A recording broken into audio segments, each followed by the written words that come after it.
거룩한 주일 하나님께서 말씀을 주십니다. 하나님이 주시는 말씀은 요한복음 2장 1절에서 11절입니다. 요한복음 2장 1절로 11절입니다. 우리 찾았으면 한음성으로 읽습니다. 사흘째 되던 날 갈릴리 가나에 혼례가 있어 예수의 어머니도 거기 계시고 예수와 그 제자들도 혼례에 청함을 받았더니 포도주가 떨어진지라 예수의 어머니가 예수에게 이르되 저들에게 포도주가 없다 하니 예수께서 이르시되 여자여 나와 무슨 상관이 있나이까 내 때가 아직 이르지 아니하였나이다. 그의 어머니가 하인들에게 이르되 너희에게 무슨 말씀을 하시든지 그대로 하라 하니라. 거기에 유대인의 정결의식을 따라 두세 통 드는 도랑아리 6이 놓였는지라. 예수께서 그들에게 이르시되 항아리에 물을 채우라 하신즉 아귀까지 채우니 이제는 떠서 연회장에게 갖다 주라 하심에 갖다 주었더니 연회장은 물로 된 포도주를 맛보고도 어디서 났는지 알지 못하되 물떠온 하인들은 알더라. 연회장이 신랑을 불러 말하되 사람마다 먼저 좋은 포도주를 내고 취한 후에 낮은 것을 내거늘 그대는 지금까지 좋은 포도주를 두었도다 하니라. 예수께서 이 첫 표적을 갈릴리 가나에서 행하여 그의 영광을 나타내심에 제자들이 그를 믿으니라. 아멘. 오늘 말씀 제목은 무슨 상관입니까? 입니다. 우리 같이 설교 제목 한번 읽어볼까요? 시작. 무슨 상관입니까? 사람들 중에는 인생을 초상집처럼 사는 사람이 있고 잔치집처럼 사는 사람이 있습니다. 인생의 교훈은 잔치집보다는 초상집에서 더 많은 교훈을 얻습니다. 그래서 하나님께서도 전도서 7장 2절에 이렇게 말씀합니다. 같이 읽을까요? 초상집에 가는 것이 잔치집에 가는 것보다 나으니. 여기까지만 할게요. 하나님께서 잔치집보다 어디가 낫다고요?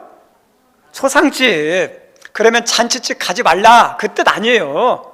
가서 축하해 주는 건 맞아요. 근데 여기서 강조하는 게 뭐냐면 잔치집은 그 즐거운 자리니까 함께 먹고 마시고 즐기는 즐거움에 초점에 맞춰졌어요. 반면 초상집에 가면 어떤 일이 있냐, 평상시에 분주한 일상 때문에 또 우리 앞에 당장 놓인 생존에 관련된 생업에 전념하다 보니까 인생의 중요한 본질을 잊어버린 것이 있어요. 인생이 뭐냐? 우리 하나님이 인간을 만들 때요 동물하고 달라요. 인간은 사색하는, 생각하는 힘을 줬어요. 그 생각을 통해서 그럼 어떠냐면 여러 가지 인간의 세상에 대한 본질을 알아갈 수 있도록 한 것이 생각이에요.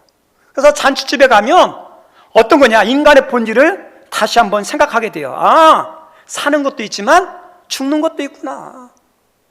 아, 저 사람만 죽는 게 아니라 저 죽음이 나에게도 오는 나의 죽음이 되겠구나.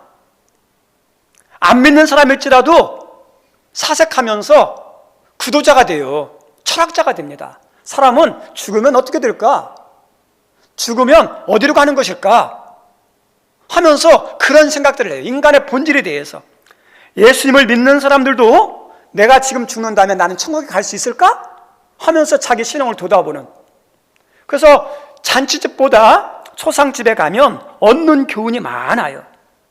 죽음이라는 것을 알고 살아가는 사람은 영원히 살아가지 않은 걸 알아요. 그래서 영원하지 않은 삶 이렇게 아웅다웅 살 필요가 있느냐. 그래서 사람들 앞에서 어때요? 좀 더 관대해져요. 그리고 문제에 대해서 좀 더 여유롭게 살아요. 그래서 초상집에 가면요 얻는 교훈이 많아요. 인생에 대한 다시 한번 답을 찾는 길이 잔치집에 있기 때문에, 아니 초상집에 있기 때문에 초상집에 가는 것이 낫다 이렇게 말해요. 그런데 성도의 삶은 어떻게 살아야 하냐? 초상집처럼 그렇게 살면 안 되고 잔치집처럼 살아야 돼요. 저 따라서 합니다. 삶은 잔치집처럼 살자. 잔치집처럼 살아야죠. 잔치집은 웃음이 있어요. 기쁨이 있어요. 행복이 있습니다. 그리고 잔치집에는 풍성함이 있어요. 그리고 그 풍성함을 가지고 같이 나누면서 함께 즐기는 베풀미 있습니다. 성도의 삶도 잔치집처럼 웃고 살아야 되고요, 기쁨과 행복이 있어야 됩니다. 그리고 성도님의 삶에도 풍성함이 있어서 베푸는 은혜가 있어야 돼요. 여러분에게 그런 은혜가 있기를 바랍니다. 우리 실제로 예수님을 믿는 것은 기쁜 일이에요. 즐겁고 행복한 겁니다. 예수님을 믿으면서 불행하려고 예수 믿는 사람 어디 있어요?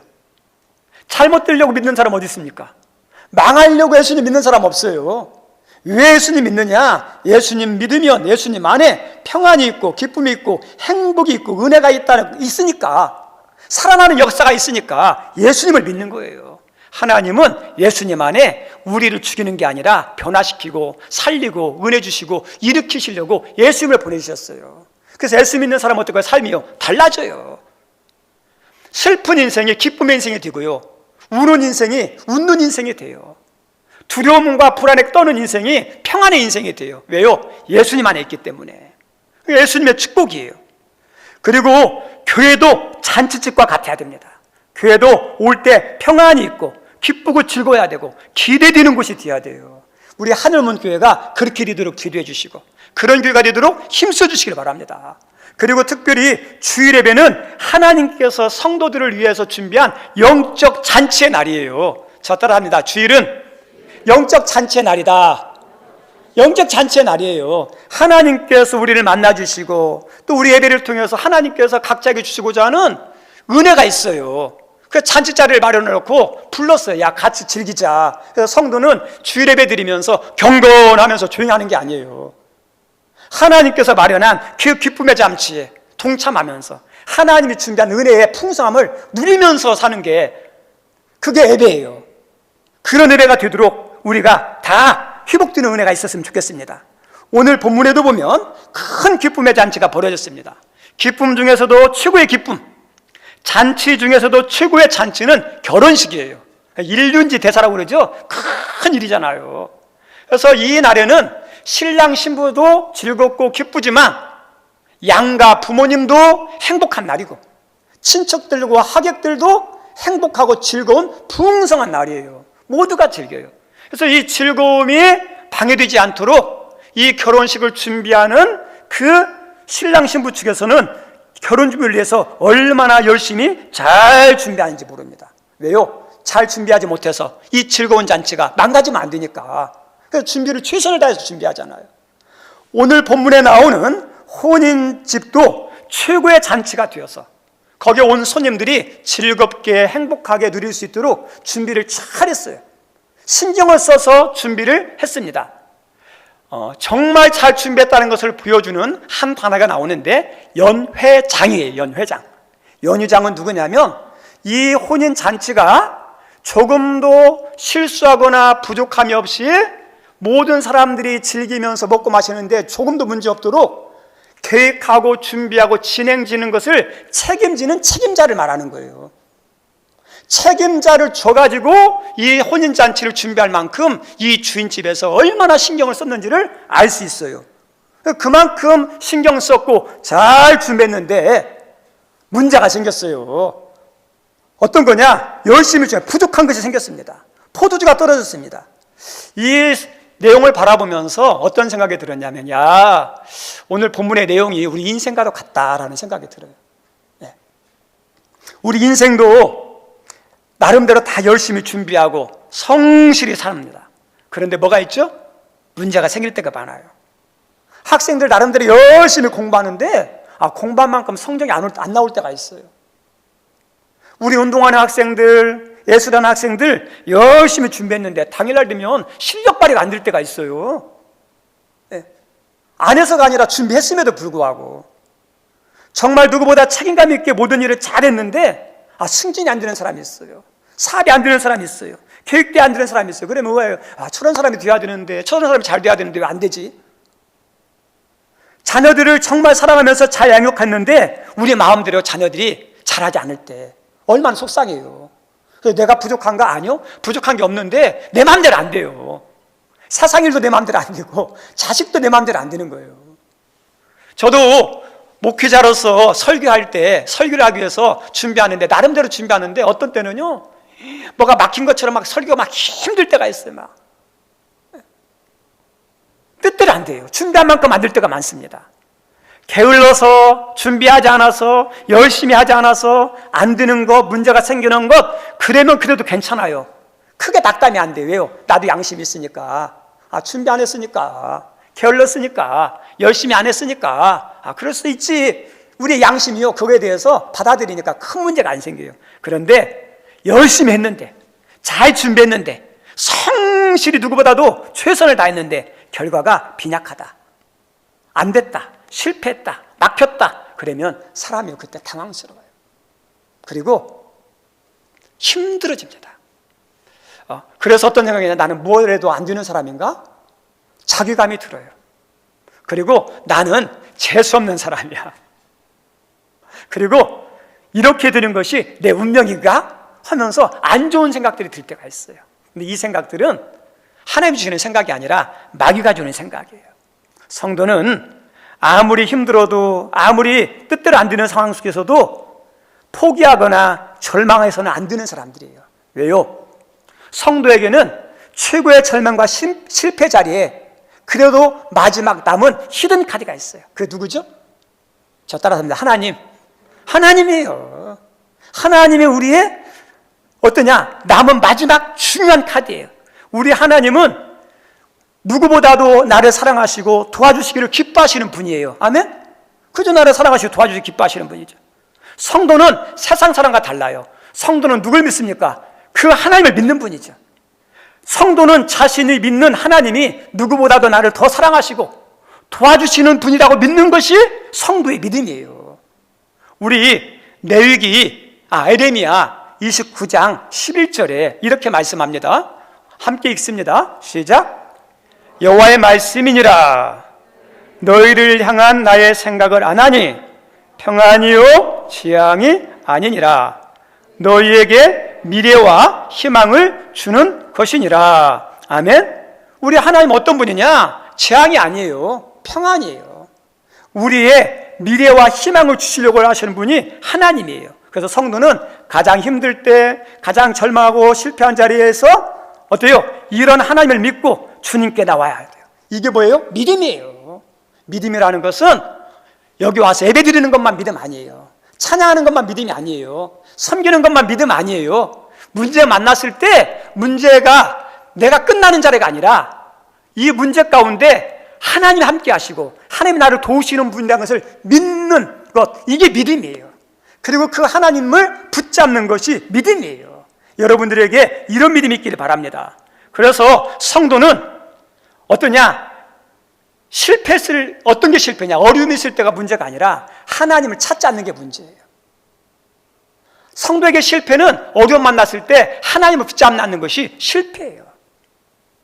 아무리 힘들어도, 아무리 어려워도 주님을 붙잡기만 한다면 어떠냐? 그 자리는 실패 자리가 아니에요. 다시 일어날 수 있는, 다시 희망이 솟아나는 축복의 자리가 믿음의 자리고 예수님 붙잡는 자리예요. 그래서 예수님을 붙잡는 사람은요, 망하지 않습니다. 일어납니다. 하나님이 도와주십니다.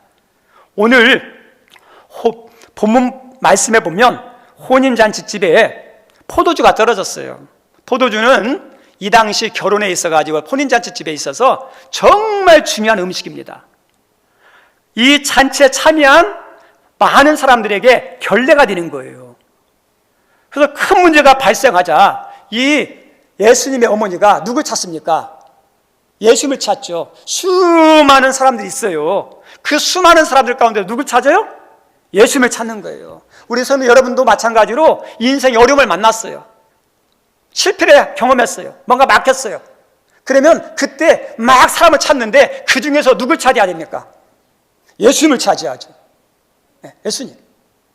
그리고 이 예수님의 어머니가 예수님을 찾아서 뭐라고 이야기합니까? 포도주가 떨어졌습니다. 결혼식에서 큰 문제가 발생했다, 이렇게 알리죠. 마찬가지예요. 우리가 예수님을 찾아서 예수님께 우리의 부족한 것을, 우리 어려운 것을, 우리의 당한 상황을, 우리 아픔을 그대로 아뢰는 거, 이것이 뭐죠? 믿음이에요. 이게 좋은 믿음이에요.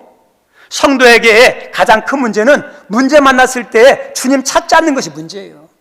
성도에게 가장 큰 실패는 주님을 붙잡지 않는 것이 가장 큰 실패입니다. 그리고 문제가 생겼을 때 주님을 찾는다면 성도에게는 시련이 있어도요, 절대로 어떠냐, 실패는 없어요. 넘어질지는 몰라도 다시 일어날 수 있어요.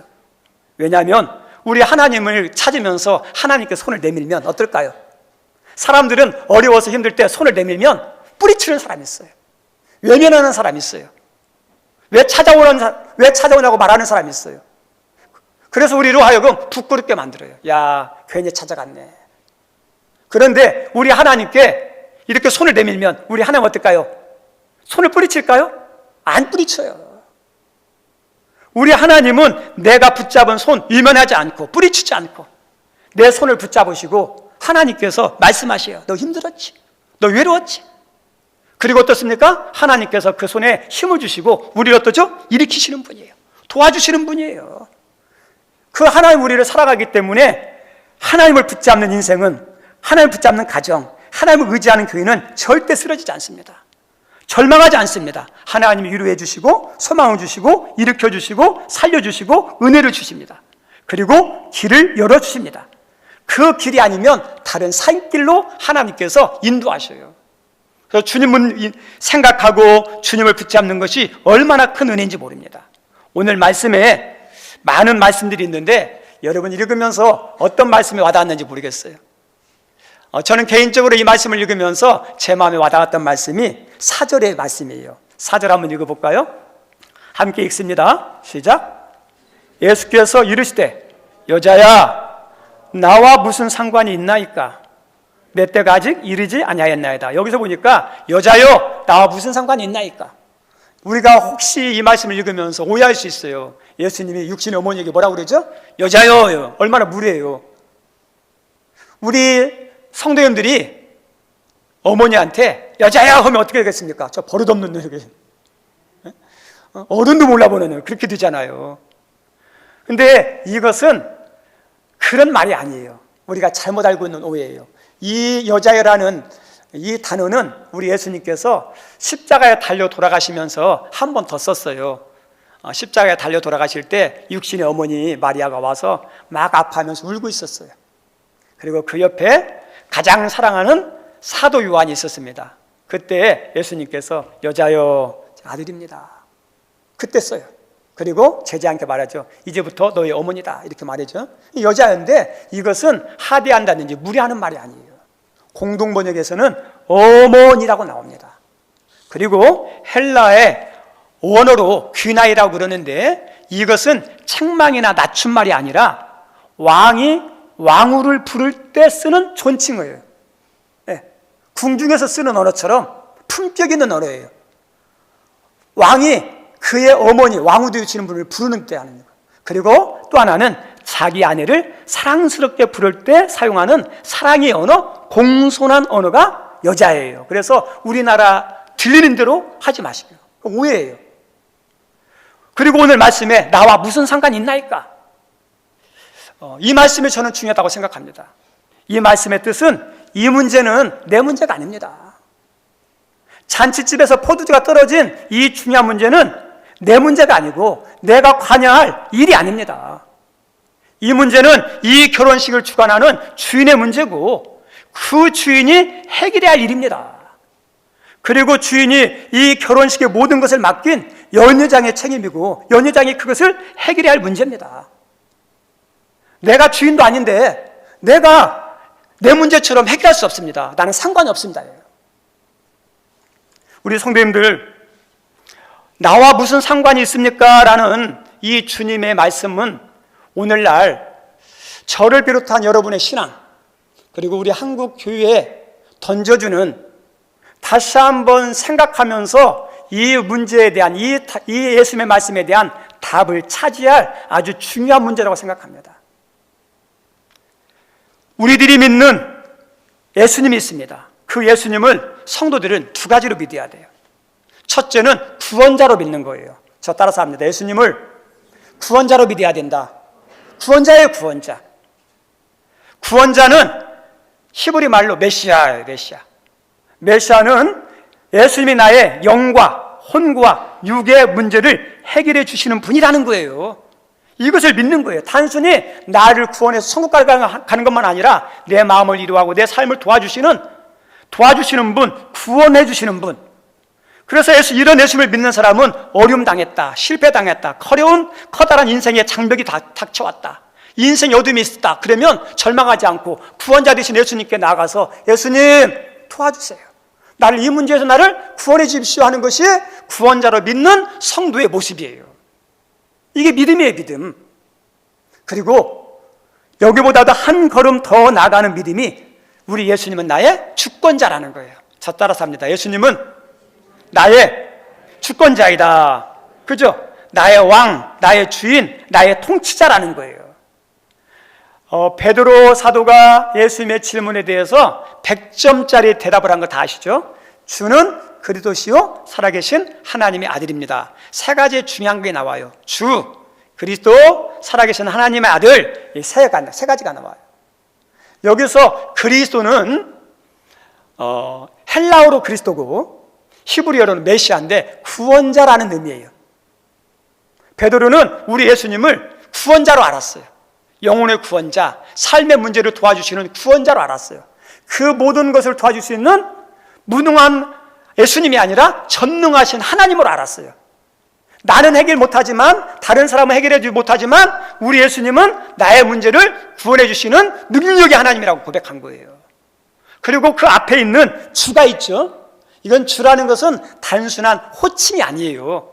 믿음의 고백이에요. 이 주라는 것은 어떤 거냐? 예수님이 나의 주인입니다, 나의 통치자입니다, 나의 왕입니다 라는 의미가 담겨 있는 거예요.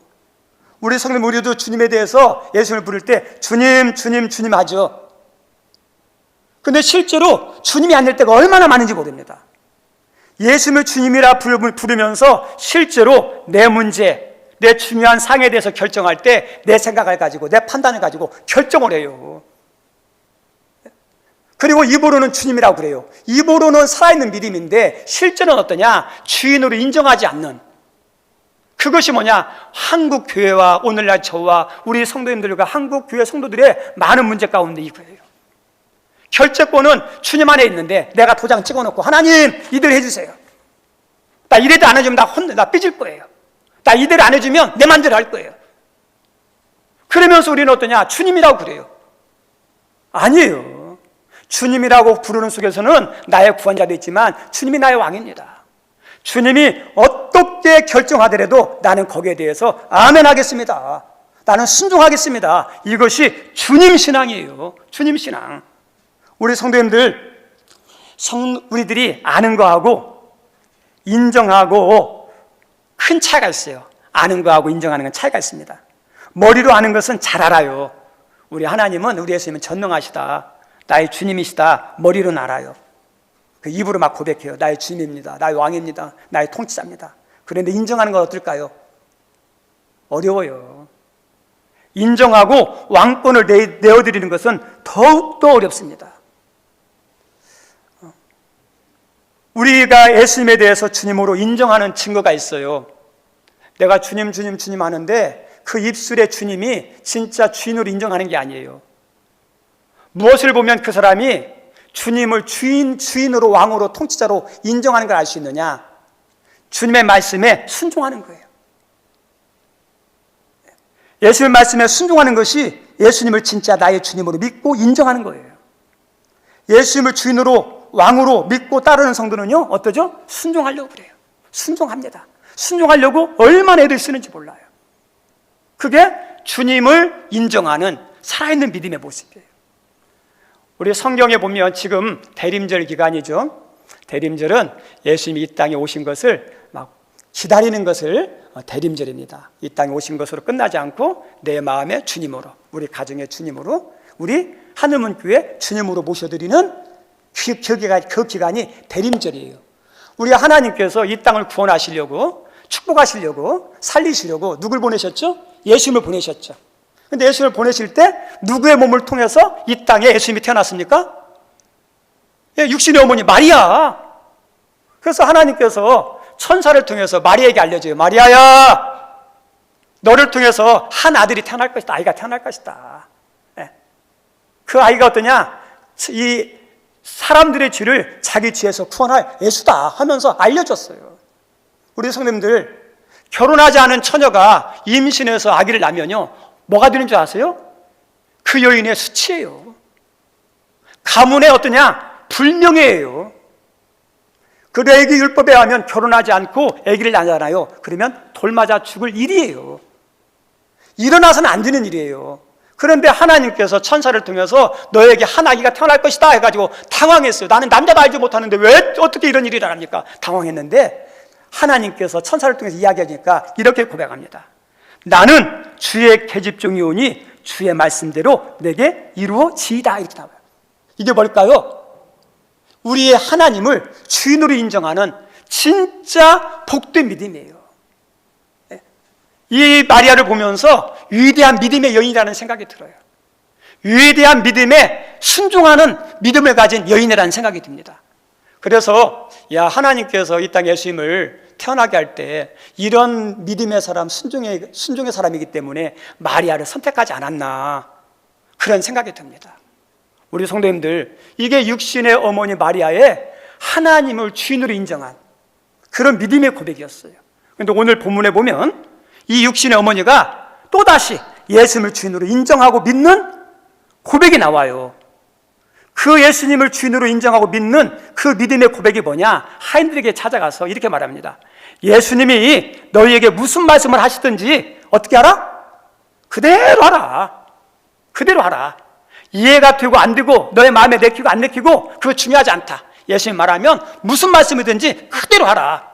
이분은 혼인잔치에 초청된 손님이 아니다. 절대 손님처럼 대하지 말아라. 이분을 주인으로 여기고 이 모든 것을 책임지는 책임자로 여기면서 주인의 말에 순종하듯이 이분의 말에 순종하라. 그 뜻이에요. 손님이 아니라는 거예요. 주인처럼 인정하라는 거죠. 주인이 말하면 따라하듯이 그 주인의 말에 따르는 것처럼 예수님 말에 따라라, 이렇게 말하죠. 이 말을 들은 하인들이 어떻게 합니까? 예수님께서 이 큰 도랑아리가 있는데 6개가 있었는데 그 도랑아리 6개에다가 물을 다 채우라고 하인들에게 말했습니다. 근데 돌 항아리가 큰데 거기에 물통으로 2-3개씩 들어가야 한 통이 채워져요. 그러니까 6통이니까 최소한 12개에서 18개의 물통을 이렇게 날려서 거기다 채워야 돼요. 지금이야 물만 틀으면 나오니까 채우는 거 아무것도 아니지만 저희 어렸을 때 시골에서 물 뜨는 것도요, 쉬운 게 아니에요. 두레박을 한다든지 집에 우물이 없는 사람은 공동우물 가서 떠와야 돼요. 근데 이 당시 이 지역은 물이 귀하기 때문에 물을 길러 가기 위해서는요, 공동물에 가든지 냇가를 가야 돼요. 만만치 않습니다. 그래서 하나님 예수님께서 하인들에게 이 항아리 6개, 돌 항아리 6개다 채우라 그랬어요. 채우라. 그러면 채우는 것은 선이 있어 없어요? 선이 없잖아요. 그냥 채우기만 하면 되잖아요. 내가 기준이 되어서 내가 하고 싶은 만큼 채우면 돼요. 그런데 이 하인들이 어떻게 하느냐? 성경 말씀 보세요. 아구까지 채웠다 이렇게 나오죠. 항아리 끝까지 물이 막 넘칠 때까지 막 부은 거예요. 우리 성도님들, 이 하인들이요, 어떠냐? 크게 순종하는 거예요. 억지로가 아니라 자원하는 마음으로 순종했음을 보여주는 한 증거입니다. 우리 성도님들, 이 순종을 통해서 어떤 일이 났느냐? 항상 성경이라든지 또 우리 주변에 있었던 사람들 가운데 보면 순종할 때 하나님이 은혜 주시고 역사할 때가 많아요. 그래서 순종이 중요해요. 믿음은 어디까지 가는 거냐? 순종까지 가는 거예요. 이 하인들이 그렇게 했습니다. 그리고 이 하인들 보세요. 잔치 시간이잖아요. 다른 사람들 혼인잔치이기 때문에 쉬어요. 그리고 어떠냐? 먹고 마시고 즐기고 이렇게 하는데 자기들도 어때요? 좀이라도 시간을 내서라도 좀 쉬고 싶고 마시고 싶고 먹고 싶고 즐기고 싶은 마음, 게 인간의 마음 아니에요? 근데 적당히 해도 되는데 아니에요. 적당히 한 게 아니라 끝까지 했어요. 이 믿음을 보시고 이 순종을 보시고 우리 하나님께서 역사하시는 모습이 나옵니다. 주인을, 예수님을 구원자뿐만 아니라 주권자로 인정하는 모습이 순종이에요. 순종. 여기에 있는 우리 성도님들, 예수님을 누구로 믿으시죠? 구원자로 믿는 믿음이 있는 거 감사합니다. 그런데 이제 더 한 걸음 더 나가서 어떤 믿음이 있어야 돼요? 모든 것의 주인인 주님으로 인정하고 고백하며 내어드리는 믿음이 있어야 돼요. 그때 내 문제가 누구의 문제가 됩니까? 주님의 문제가 돼요.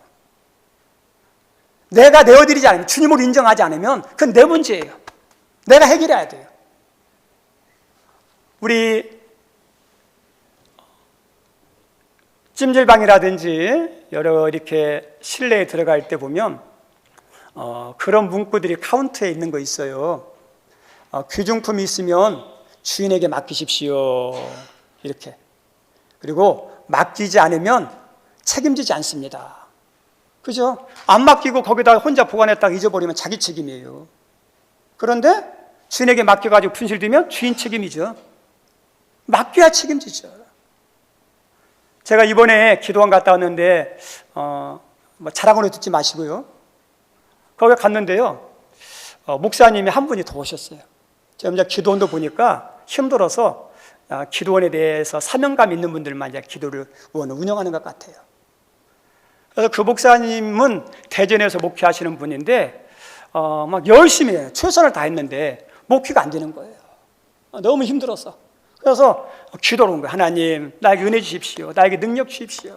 하나님, 목회 열심히 하는데 결실을 맺게 해주십시오 하면서 막 기도하러 온 거예요. 그래서 이렇게 목회자는 저하고 그 두 분밖에 없으니까 이렇게 자세히 봤어요. 그랬더니 예배 시간마다 다 참석하고 기도 시간마다 얼마나 뜨겁게 찬양하고 기도하는지 그 모습 보니까 도전이 돼요. 그리고 이제 식사할 때 사람들이 별로 없고 목사는 2명이니까 같이 밥도 먹고 또 예배 전에도 커피를 마시면서 이제 서로 이야기도 묻고 가족사항도 묻고 교회에 대한 이야기도 묻고 그랬어요. 그래서 묻는 가운데 이 목사님이 그런 얘기를 해요. 이렇게 교회가 힘들다 보니까 가난한 것 같아요. 예배를 드리는데 하루에 3번씩 4번씩 예배를 드리는데 목회자들은 예배 드릴 때마다 하나님께 이제 드리는 게 있는데 그게 걸린대요. 드려야 되는데 드릴 예물이 없대요. 그리고 또 교회에서 새벽에 기도하면 요즘 춥잖아요. 3층 건물의 꼭대기 3층인데 추워가지고 기도가 안 나온대요. 성도님들도 기도하러 왔다가 추우니까 그냥 간대요. 기도를 못하고. 그 얘기 들으니까 마음이 막 찔리는 거예요. 왜냐하면 대부분 목회자들은 비밀 창고 통장이 하나 있어요. 저도 하나 있어요. 왜냐하면 그 노예 같은 데서 어떤 순서를 맡으면 거기에서 이렇게 수고했다고 봉투를 준다든지 또 성도님들이 목회하도록 쓰라고 하고서 주는 것도 있어요. 예전에는 제가 다 썼는데 그 다음에 그 이후로 보면 쓰면 안 되겠다 해가지고 따로 이렇게 모아요. 거기 있으면 선교사님 오실 때 또 손님 오실 때 쓸 때가 있어요. 근데 거기에 제가 휴대폰 안에 그 통장이 있잖아요. 그 이야기를 들으니까 어떠냐면 나하고 상관이 없으면 나한테 이야기를 안 했으면 내 문제가 아닌데 나한테 이야기하니까 너무 문제처럼 느껴지지 않는 거예요. 하나님께서 어떠냐, 야, 네가 좀 도와주라. 네가 도와줘라. 우리 성도님들, 우리가 길거리 가다 보면 구걸하는 사람들이 있어요. 구걸하는 사람 나 좀 도와주세요 하면 어떠냐, 나한테 직접 상관이 없으니까 모른 척하고 지나갈 수 있어요. 근데 그 구걸하는 사람이 우리 교회에 왔어요. 저희 집에 왔어요. 목사님 좀 도와주세요. 구걸하는 사람이 여러분의 집에 찾아가가지고 두드려가지고 열었어요. 근데 그 구걸하는 분이 힘들게 어렵게 막 배고픈 모습으로 병든 모습으로 좀 도와주세요 하면 우리 성도님들 유면할 수 있어요 없어요? 유면 못하잖아요. 완악하고 싸나운 사람들은 모른 척하고 귀를 막고 마음을 먹고 재수없다고 막 쫓아내기도 하지만 보통 사람은 그렇게 못해요. 멀리 있으면 모를까 찾아왔는데 이야기했는데 그러면 어떠냐, 유면할 수가 없고 내 문제처럼 느껴져요. 우리 성도님들, 사람도 이런데 우리 하나님께 나의 문제에 대해서, 나의 아픔에 대해서, 내 부족함에 대해서, 실패에 대해서, 내 괴로움에 대해서 하나님이 이야기하면 유면하실까요? 아니에요. 하나님 유면하지 않아요. 그래서 하나님을 주인으로 인정하고 그분께 어떠냐, 내 문제를 알으면 그때 문제가 누구 문제가 돼요? 하나님의 문제가 되는 거예요. 상관없는 게 아니라 하나님이 상관해야 할 일이 되는 거예요. 여기는 우리 귀한 성님들, 우리는 살다 보면 수많은 문제들을 만나요. 근데 그 문제를 내게 해결할 수 없는 것이 많아요. 누군가 해결해주지 못하는 것이 많아요. 오직 누구만 도와주는 해결되냐? 하나님이에요. 그 하나님 우리의 구원자지만 그 구원자 되신 하나님이 우리의 문제에 직접 개입해서 해결해 주시는 것 중에 하나가 뭐냐면 주권자 되심을 인정하는 거예요. 그때 어떠냐, 하나님은 내 문제에 상관하시는 분이 돼요. 그 믿음, 그 은혜가 여러분 모두에게 있기를 주님의 이름으로 축원드립니다.